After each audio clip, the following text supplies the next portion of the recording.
Welcome, restless dreamer. You've just stepped into the shadows of sleep, where stories whisper and the darkness listens. I'm your guide tonight, your voice in the void, here to lead you gently into nightmares wrapped in lullabies. Before we begin, press like if you're brave enough, and subscribe for more midnight tales that blur the line between sleep and terror. Tell me in the comments, where are you watching from, and what hour has found you? James Hollis had always considered himself a practical man. As a trauma nurse, he'd seen the worst humanity could offer: blood, panic, desperation, but it was all tangible, nothing supernatural. Just people at their worst, bodies under stress, minds under siege. But after the last 2 months of non-stop night shifts and double overtime, he was worn down to a nub. So when a colleague handed him a flyer for a remote mountain lodge in Colorado called the Summit Haven, James didn't think twice. It promised stillness, old-world charm, and most importantly, no phone reception. The place was exactly what he needed: remote, quiet, covered in snow. The 3-hour drive through winding forest roads ended at a dark timber hotel nestled against a sheer rock face. Snow crunched under his boots as he approached the wide front doors, flanked by brass lanterns burning softly. "Reservation for Hollis," he told the woman at the desk. She gave him a key card and a faint smile. "Room 407. Elevators are down the hall. Enjoy your stay." James thanked her and turned to go, but something made him hesitate. "Weird," he muttered, looking back. The keycard sleeve said 407, but the elevator panel had no button for the 4th floor. When he asked about it, the woman blinked slowly, then replied, "Oh, just press 3 and the service key on the side. The 4th floor is technically closed to the public, but your room's an exception." She offered no further explanation. The elevator ride was smooth, but oddly silent. No music, no hum. He pressed 3, and then the small, recessed service key. The elevator lurched and started moving. When it stopped, the doors opened onto a dim hallway with faded maroon carpet and aged wallpaper curling at the seams. Room 407 was at the very end. It looked just like any other hotel room. Queen bed, dresser, small armchair. Everything smelled faintly of lemon cleaner and something older, less identifiable. He dropped his duffel on the bed and sighed. For the first day, James did nothing but sleep, read, and soak in silence. No emails, no buzz of monitors. It was perfect, until the second night. At exactly 2:13 a.m., he was startled awake by a sound. Muffled, soft, like shoes scuffing carpet just above him. He sat up, confused. The front desk had said there was no 5th floor. He remembered clearly. The building had 4 floors. Curious, he grabbed his phone and opened a sound recording app. He propped the phone on the nightstand, hit record, and tried to fall back asleep. The next morning, the audio file was gone. Not corrupted, not silent, just vanished. Shrugging it off, James went down to breakfast. He asked the waiter if the hotel had a 5th floor. The man looked up from pouring coffee and hesitated. "No, sir. 4's the top." "Why?" "Thought I heard footsteps. Above me." The waiter said nothing. Back in his room that night, James recorded again. Same time. 2:13 a.m. Footsteps. 3 long strides across the ceiling. Then silence. The recording played back just fine, until 2:13. The app glitched. The screen froze. When he rebooted, the file was gone again. The 4th night, he left his phone recording and watched the screen live. At 2:13, the signal scrambled. Not the app, the entire phone. Static crackled through the speaker. The lights dimmed, and for a moment, in the corner of the room, the mirror over the dresser shimmered. Not metaphorically. It rippled, like water. He approached slowly, looked at his reflection. Perfectly normal. Then, just behind him in the mirror, a shape. A man. Tall, thin, wearing a dark suit. His arms were too long. His head tilted unnaturally. James spun around. The room was empty. He turned back. The mirror was just a mirror. That morning he went to the front desk. "I need a different room," he said. The woman didn't ask why. She typed something, then frowned. "I'm sorry, Mr. Hollis, but all other rooms are booked." He knew she was lying. There were barely 5 cars in the snowy parking lot. "Please," he insisted. She looked at him, her expression blank. That room stayed empty for nearly 8 years. He froze. "Why?" She hesitated. After the last guest, well, let's just say he checked out but never left.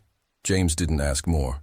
He spent that day walking around the hotel grounds, considering whether to pack up and leave. But something gnawed at him. Curiosity, maybe. Or guilt, like leaving would somehow be unfinished business. That night he stayed up with the lights on. No more recordings, just his eyes and ears. 2:13 came. The room dropped in temperature. And then, impossibly, from inside the mirror, the tall figure leaned forward. Not through the glass, but within it. He reached toward the surface, tapping slowly. A single finger against glass. Tap, tap, tap. James moved closer. Couldn't help himself. And then the lights went out.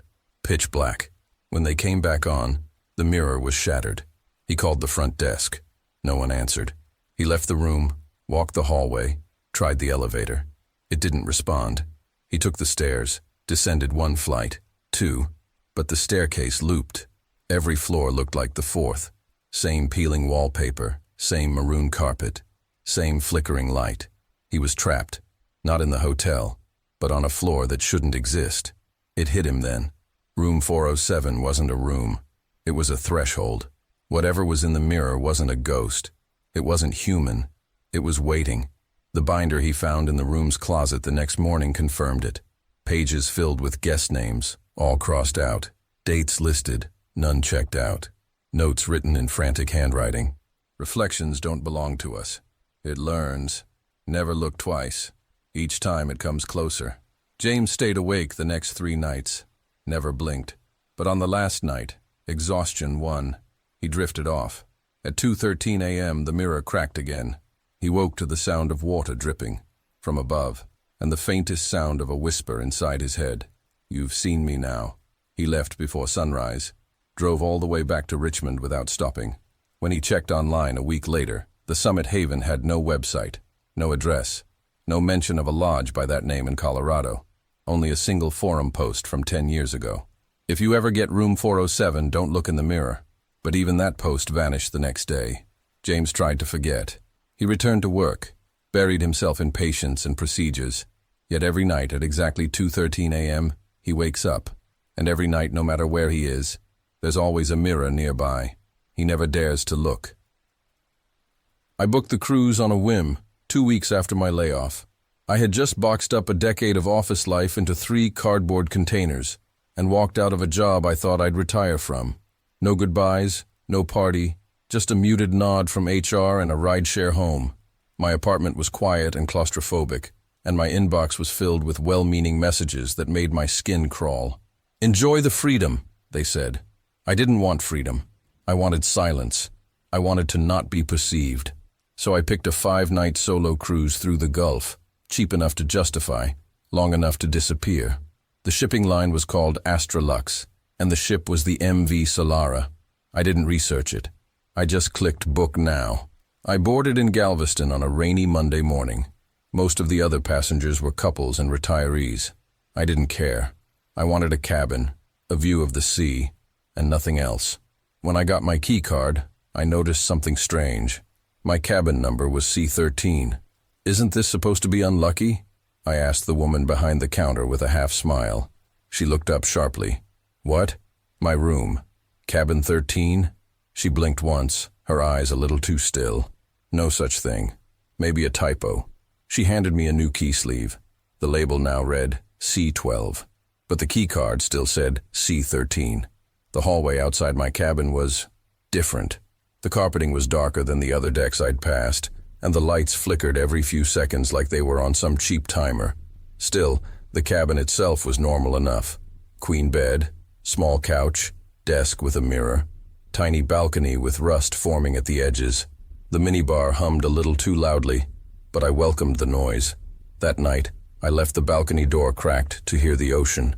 Around 3:12 a.m., I woke to a faint mechanical clicking. Click, click, click. Pause. Click, click. It sounded like a camera shutter. I sat up. The room was empty. I checked my phone. The camera app had been opened 3 times, at 3:11, 3:12, and 3:14 a.m. 3 photos saved. But when I opened them, they were pitch black. I chalked it up to the phone glitching, set it aside. The next night, same time, Click, click. This time, I found the phone on the floor, face down, and one new photo. It was me, sleeping. But the angle was wrong. It was taken from above, near the ceiling corner. I didn't have anything mounted there. No cameras, no shelves. I searched the ceiling. That's when I saw it. A black plastic dome recessed into the ceiling corner above the desk. I'd assumed it was a smoke detector, but now, staring at it in the dark, I saw the reflection of a tiny red LED blinking. I went to guest services the next morning. "There's a camera in my cabin," I said. The man at the desk smiled like I'd just asked about the lunch buffet. "Cabins don't have cameras, sir." I saw it. It blinked. "I have a photo. I assure you," he said, cutting me off. "We take privacy very seriously. Cameras are only installed in public areas." I showed him the picture from my phone. His smile faded a little, then returned too quickly. Probably a reflection from a smoke alarm. Lighting on ships can be tricky. I left angry. Not because he lied, because he acted like I wouldn't notice. On the third night, I set my phone to record video before bed and placed it on the desk facing the dome. I woke up again at 3:12 a.m. Click, click. The video was gone. I swear I hit record. I opened the closet that morning to grab a clean shirt and found something taped to the inside wall. A photo, printed on glossy paper. It was me again, this time brushing my teeth, taken from inside the mirror. You could see the reflection of the room, but I wasn't holding a phone or camera. The angle was impossible. Below it, written in blocky black ink, "We see you better when you're alone." I stopped sleeping in the room after that. I started walking the ship late at night, hoping I could exhaust myself into numbness. That's when I noticed something else. The elevator panel had an extra button some nights. No label, just a black square. When I asked another passenger about it, she squinted. "I've never seen that." "You sure?" Later, I waited by the elevator at 2 a.m. Just watched. At 2:13, the black square glowed faintly. I pressed it. The elevator jerked, and then descended. But it didn't display a floor number. The doors opened onto a hallway colder than the others. No lights. The air smelled like sea brine and old electronics. I stepped out. The hallway was lined with closed doors, all unnumbered, except one. C13. Same brass plate as mine, but this one was scorched around the edges. I turned the handle. Inside was my cabin. The same room, same mirror, but every surface was off, discolored, like an old photograph. The air buzzed faintly, like a television left on in another room. The bed was made, but there was something lying on it. A bundle of printed photos, all of me, brushing hair, reading, sleeping, undressing, watching the mirror. The last one showed me staring into the lens of the dome, mouth slightly open, one hand raised to touch it, something I had never done. Behind me in the photo, the reflection showed a figure in the mirror. A man, tall, thin, wearing a dark jacket, not smiling, not moving, just watching. I left the room slowly, heart pounding, the bundle of photos still in my hands. As I reached the elevator, the black button was gone. There were only the usual floor numbers. I walked back to my cabin. Everything looked normal, except the dome was gone, completely removed, as if it had never been there. No wires, no marks, just blank white ceiling. I confronted the crew the next morning. I went to the same man at guest services. "I need to report something." "Of course," he said, monotone. "I found another cabin, C13, below this level, with photos of me inside it. I think someone's spying on passengers." He stared at me, then stood up and walked into a back office. Two men in navy blazers came out moments later. One smiled too widely. The other didn't smile at all. They took me into a small room behind the desk. There were no windows. One camera above the door. I told them everything. The photos. The elevator. Cabin C13. They didn't deny it. They just said, "That deck doesn't exist. It's a safety compartment. No guest access." "What about the photos?" "Deleted," one of them said. "I didn't say I gave them to you. We take data privacy seriously," the other replied.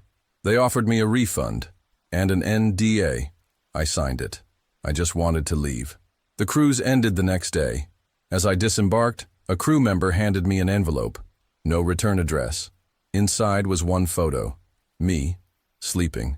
And just behind me in the frame, just barely visible in the mirror, was that same man, only this time, he was closer, face partially turned, eyes fully open. I never boarded another ship. I never stayed in another hotel room with a ceiling dome. I don't even use my phone camera anymore. But sometimes, late at night, I'll catch my reflection in my apartment window, and there will be a flicker, like something else blinked at the same time, from the other side. I hadn't planned on taking that cruise. It was my mom's idea, a last-minute deal she found online. She thought it would be the perfect way to unwind before the summer chaos started. I was between jobs, freshly out of a relationship, and just tired. The idea of floating over quiet waters for a few days without any expectations sounded too good to pass up. We boarded in Galveston. 7 days through the Gulf, 2 port stops, nothing dramatic, just open sea, warm air, and buffet food.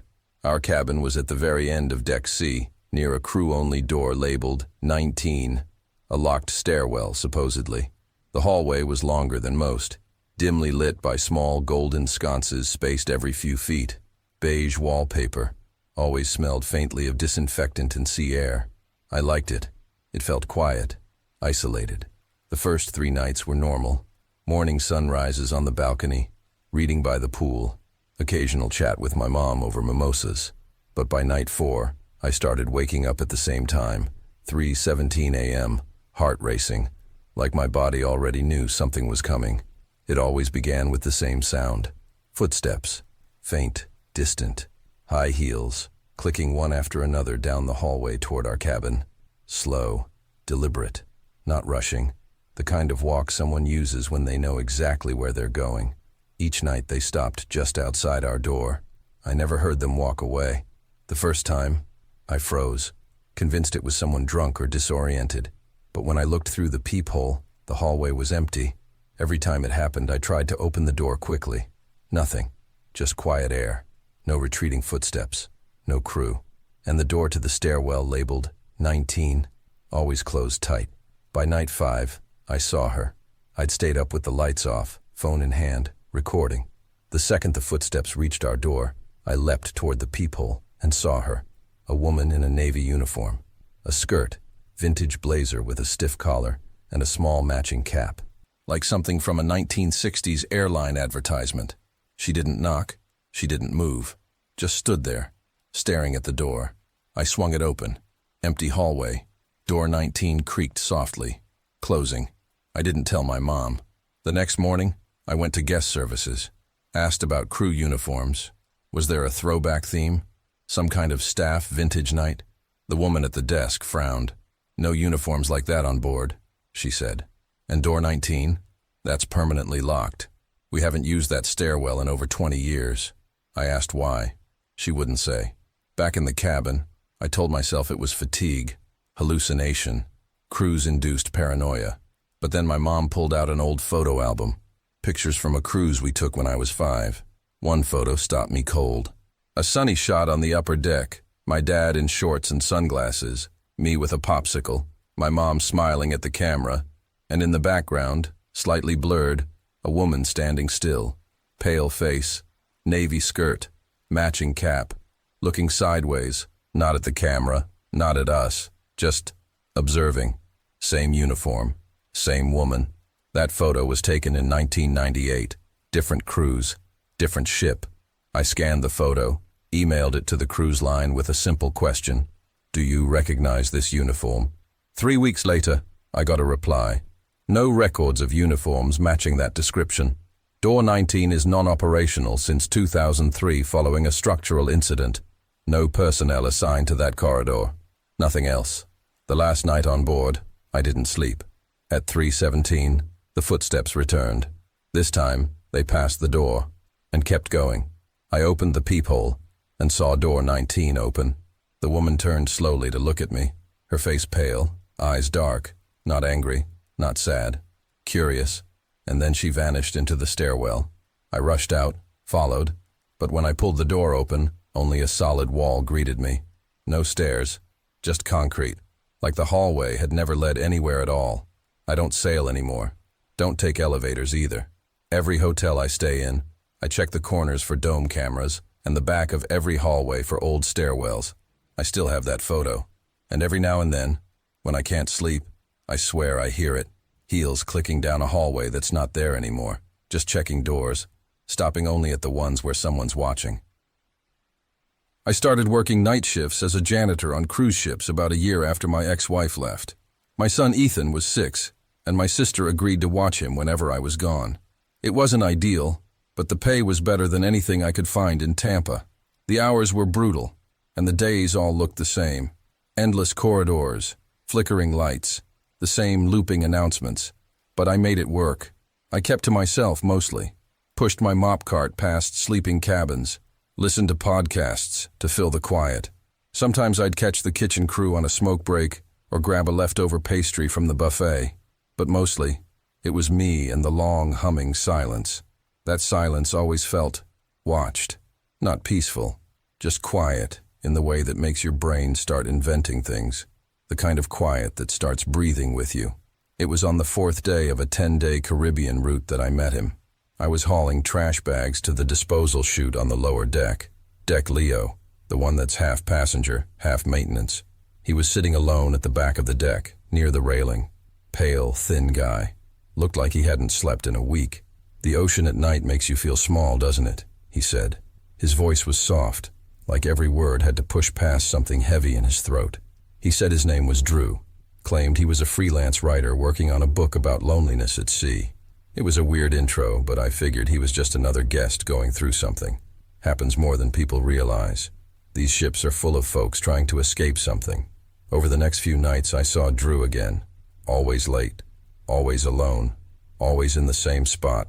He asked a lot of questions about my job, my routine, even my master badge, the one that opens nearly every door that isn't public-facing. I joked that it was the only superpower I had left. He laughed, said, "Bet you could get anywhere with that."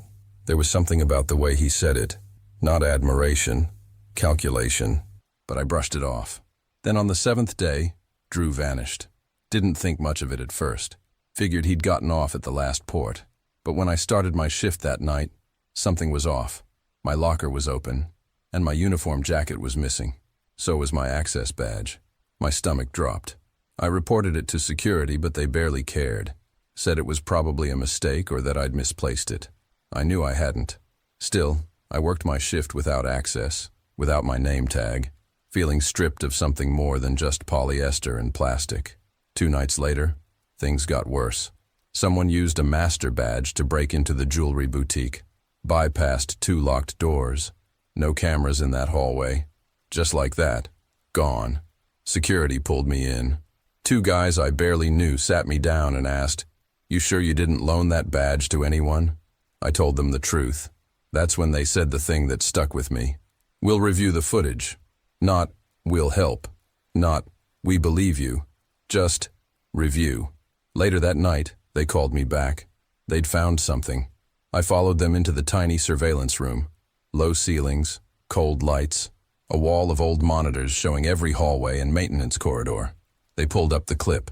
A man in a janitor uniform, my uniform, walking down Deck D, calm, confident, like he belonged there. Then he turned to the camera. It was Drew, my uniform jacket, my badge clipped to the front, my walk. He'd even shaved his beard. If I hadn't known better, I would have thought it was me. I muttered, "That's not me." The head of security leaned forward. We ran his face through the system. No record, no room, no check-in, no ID. He's not supposed to be on this ship. I felt like I was underwater, but I talked to him for days. He said he was a writer. The guard looked at me like I was the one lying. The next morning, the ship docked in Puerto Rico. A full sweep was ordered. Crew searched every hallway, every cabin, every access tunnel. Nothing. His room, whichever it was, had been wiped clean. No luggage, no toiletries. Just a folded towel on the bed and a single empty mug on the table, like he'd been waiting for room service. He was gone. Completely. That night, I stared into my cabin mirror for hours. He hadn't just impersonated me. He had become me. Worn my name, my badge, my uniform. Walked around inside my skin, and vanished like he was never there. After the cruise, things kept unraveling. I got home to Tampa and tried to forget, focused on Ethan. Tried to get another contract with a different line, but then a letter arrived. The DMV had suspended my license. Reason? DUI arrest. In Oregon. I'd never been to Oregon. I thought it was a scam, until I called. They read off my full name, date of birth, social, everything. I asked for a mugshot. They sent one. Grainy, dim, but familiar. It was Drew, or at least, someone wearing my face. I hired a lawyer, spent months unraveling what he'd done. My taxes were flagged. Credit cards opened in my name. Flights booked. Hotel stays. Even a job application in Portland under my social security number. He hadn't just worn my uniform. He was living my life. And the worst part? He was good at it. My lawyer called it advanced identity theft. Said it was rare, but not impossible. Hackers, dark web, all that. But none of that explained how he'd learned my voice, my walk, my mannerisms. How he'd gotten past the ship's manifest. How he'd watched me so closely without me noticing. To this day, I still think about those nights on the ship. How many questions he asked. How carefully he listened. Like he was studying me. Now, every time I board a ship, I scan the faces. Every guest, every crew member. I check my badge 3 times. Lock my locker 5. And still, every now and then, I feel like I see him. Not fully, just flashes. A glance from across the dining hall. A figure ducking into a maintenance stairwell. A voice over the intercom that sounds just a little too much like mine. And in those moments, I wonder, did he ever really leave? Or is he still out there, boarding another ship, picking another life to wear like a costume? I haven't seen him since, but I don't think I've seen the last of him either. And maybe next time, it'll be someone else telling this story. Someone who doesn't know yet that they're about to disappear. It was supposed to be a delayed honeymoon. 6 months after their wedding, Brian and Lily finally had enough saved up for a modest Caribbean cruise. 5 nights, 2 island stops, and a mid-tier cabin with a partial ocean view. Nothing fancy, but after the chaos of moving, job changes, and family drama, it felt like paradise. Their cabin, 120 on deck 7, was tucked at the very end of a quiet hallway. Just past it, a crew-only sign marked the last visible door. The location felt ideal, private, peaceful. They'd even joked it was the honeymoon suite for broke people. Their neighbor was already out when they arrived. A man in his late 50s, maybe early 60s, wearing a too-clean windbreaker and mirrored sunglasses, though the hallway was dim. He was leaning casually against the rail, sipping something from a plastic cup. He smiled the moment they passed. "Evening," he said. "Name's Carl. Cabin 119. Welcome to the quiet end of the world." His voice was soft, almost too soft, like it didn't match his frame. "Hi," Brian said politely, extending a hand, but Carl didn't shake it, just nodded, his eyes obscured by those reflective lenses. Lily gave a tight smile and tugged Brian's arm. They moved on. "He gave me the creeps," she muttered when they were inside. "He's just trying to be friendly," Brian offered, but something about Carl's timing, already there when they arrived, did nag at him. That night, the sea was calm, the sky was velvet black. Brian and Lily dozed easily after dinner and drinks, lulled by the low hum of the engines. But at 3:08 a.m., Lily jolted awake. There was a sound, a scratching, gentle but deliberate, like a fingernail dragging across metal.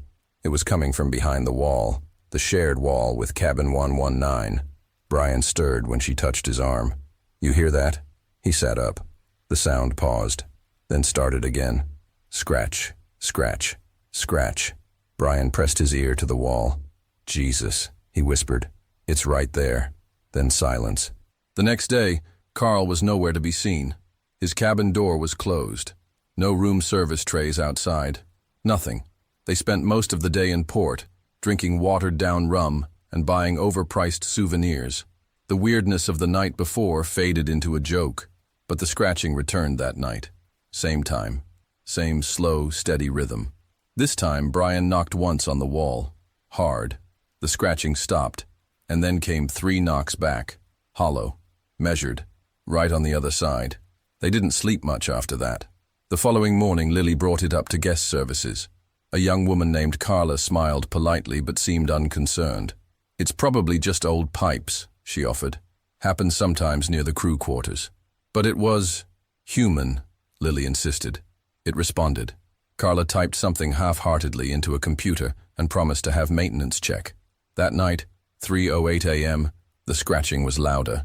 Not just on the wall. It scraped under their bed, over the ceiling vent, like something was crawling through the framework of the ship. Lily covered her ears and whispered, "Why does it always start at the same time?" On the fourth morning, Brian decided to confront Carl directly. He knocked on 119's door around noon. No answer. He knocked again. Nothing. Finally, he flagged down a crew member and asked if the man in 119 was okay. The crew member frowned. "There's no one checked into 119, sir." Brian blinked. "What? No, we met him. The first day. Carl, short gray hair, windbreaker." The man shook his head. "Cabin 119 is listed as vacant. It's reserved for staff rotations, but no one's in there this trip. But we heard him in there, every night." "I'll notify security," the crewman said, but with a look that clearly said he wouldn't. Brian and Lily returned to their room in silence. Later that evening, Lily pulled up a photo she'd taken the first day, a selfie on the balcony. When they zoomed in, they could just barely see the edge of cabin 119's door. It was cracked open. A hand was visible, resting on the frame, gray, veined, unmoving. They stared at it for a long time. "That's him," Lily whispered. "That's Carl." They couldn't take it anymore. The noise, the scratches, the feeling of being watched through the vent. So on the fifth night, just after 2:30 a.m., Brian swiped a fork from room service and jammed it into the locking latch on 119's door. He worked it slowly, careful not to trigger the hallway lights. With a soft pop, the door swung open. The room was dark, musty, no luggage, no clothes. Just a chair in the corner facing the wall, a small desk with a notebook. Brian stepped inside. Lily stayed by the door, flashlight shaking. He opened the notebook. Inside, one phrase was written over and over.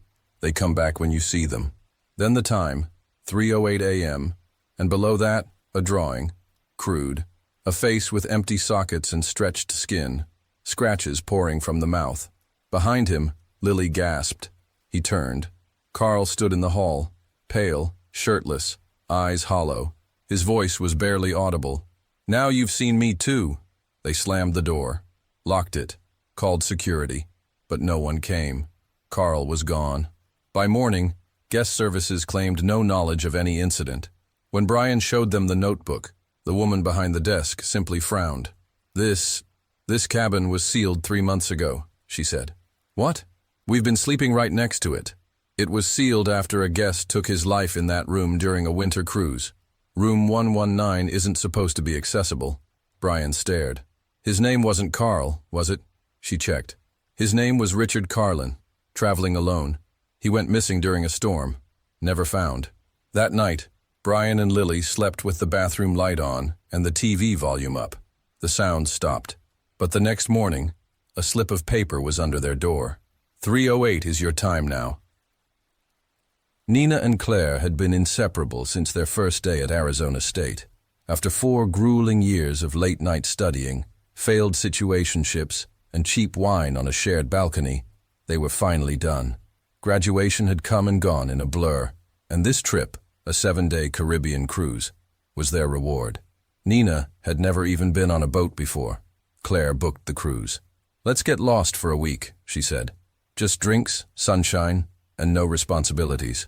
Their cabin was tight, 2 twin beds pressed into the corners of a narrow room with a too-close desk, a weird mirrored closet door, and a balcony barely big enough for 2 feet. But it was theirs. It felt like freedom. That first night was a blur of neon drinks, thumping club music, and glitter. They stumbled in past midnight, laughing, heels in hand. Nina watched Claire lock the door carefully, both the handle and the deadbolt, like always. They slept, like the dead. The second night, Nina woke cold. Not, "The AC is too strong" cold. Not, "My blanket fell off" cold. Bone-deep cold. The kind that tightens your jaw and makes your breath fog, even inside. She opened her eyes. Claire was snoring gently. The room was dark, save for a sliver of light stretching across the floor, faint and yellow. The door was open.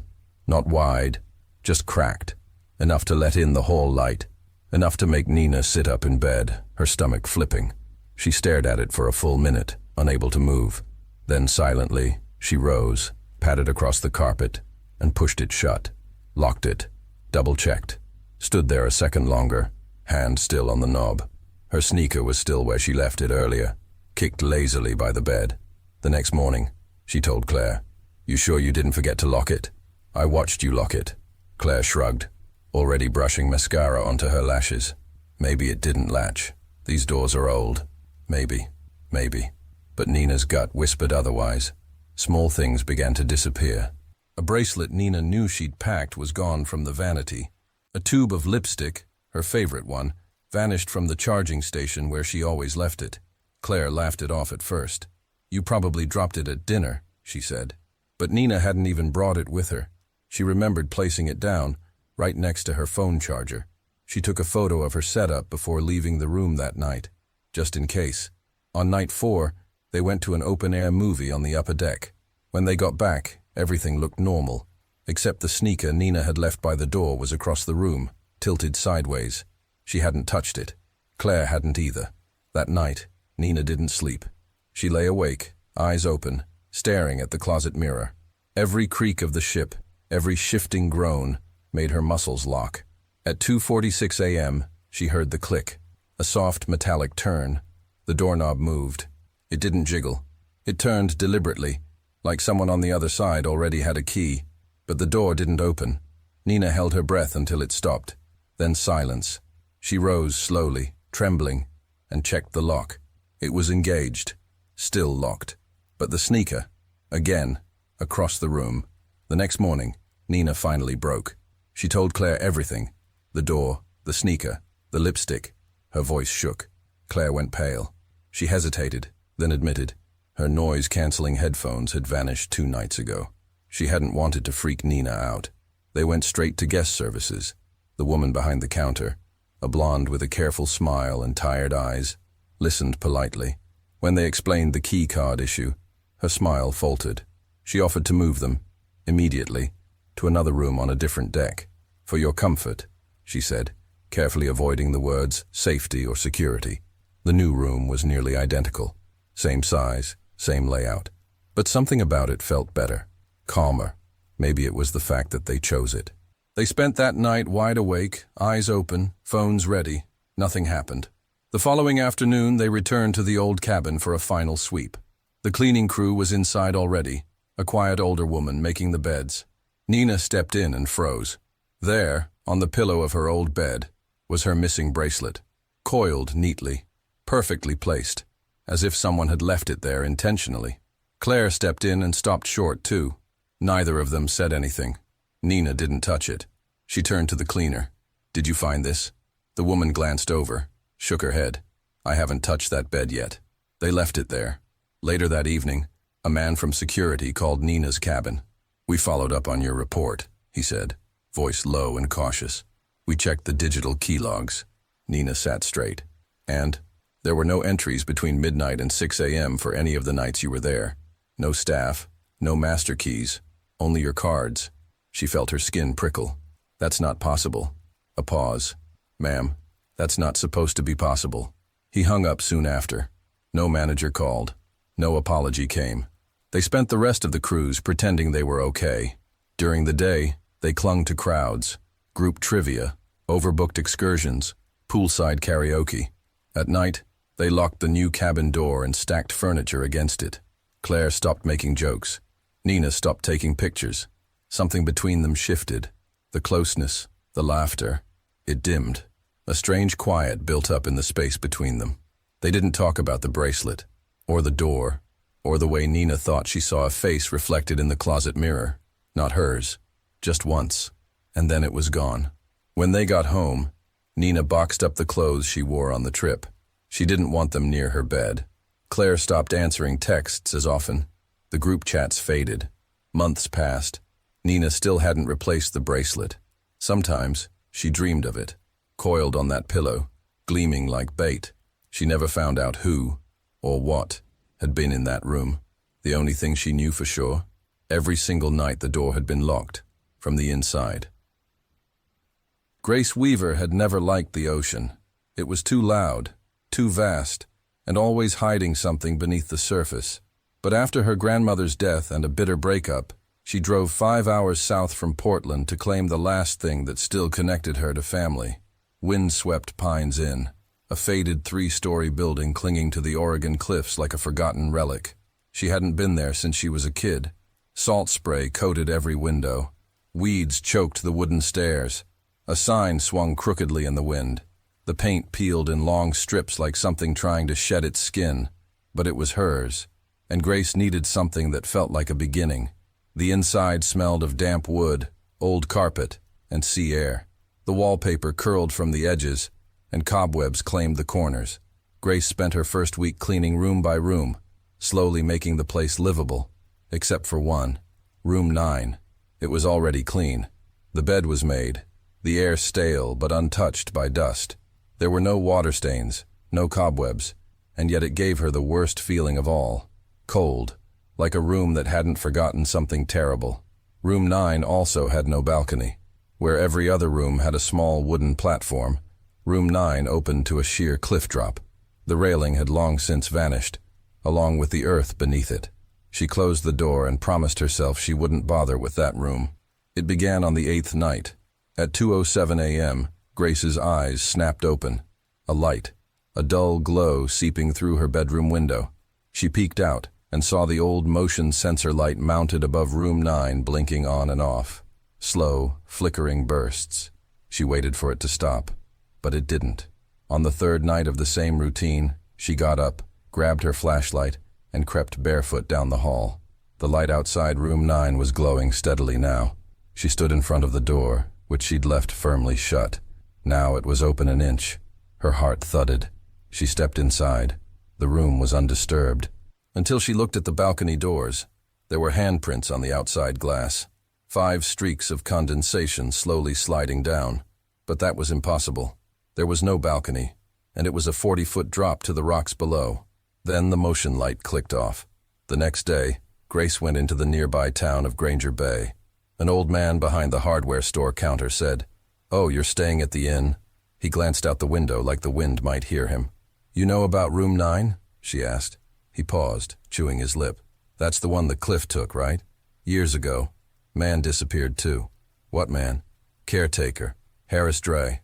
Nice guy. Stayed in room 9. After the landslide, he just wasn't there anymore. No one ever found him." She thought about leaving. She even packed a bag. But that night she forced herself to sleep, with a chair braced under her doorknob and a crowbar by her bed.